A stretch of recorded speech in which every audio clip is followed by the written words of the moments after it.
近日，一段行車記錄儀視頻響網絡上引發熱議。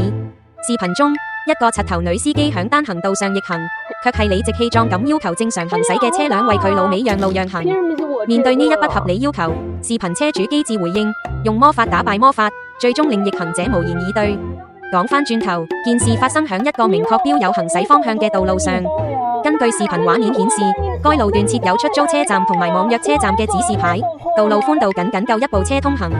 就響呢個時候，一個女司機揸車逆向駛入，同正常行駛嘅視頻車主迎面相遇。令人意外嘅係，逆行嘅女司機唔止冇意識到自己嘅錯誤，反而率先要求視頻車主倒車讓行。佢嘅理由係，憑什麼就我借過了？言下之意係對方應該為佢讓路。面對呢一個無理要求，視頻車主冇妥協，而係冷靜回應：你逆行憑什麼要求我讓？呢句話直指問題核心。交通規則明確要求逆行者承擔讓行責任。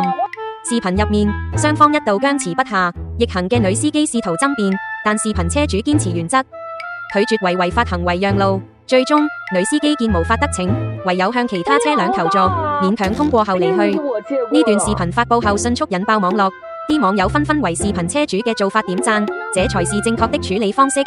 對不守規則的人就不能妥協，用魔法打敗魔法，讓他也嘗嘗規則的滋味。支持車主，如果每個人都為逆行者讓路，那交通規則還有什麼意義？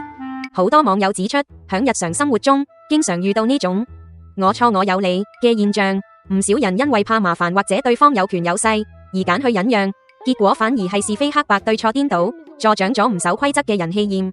交通管理部門提醒，逆向行駛係嚴重嘅交通違法行為，唔單止擾亂交通秩序，仲極易引發交通事故。根據道路交通安全法規定，逆行者應負全責。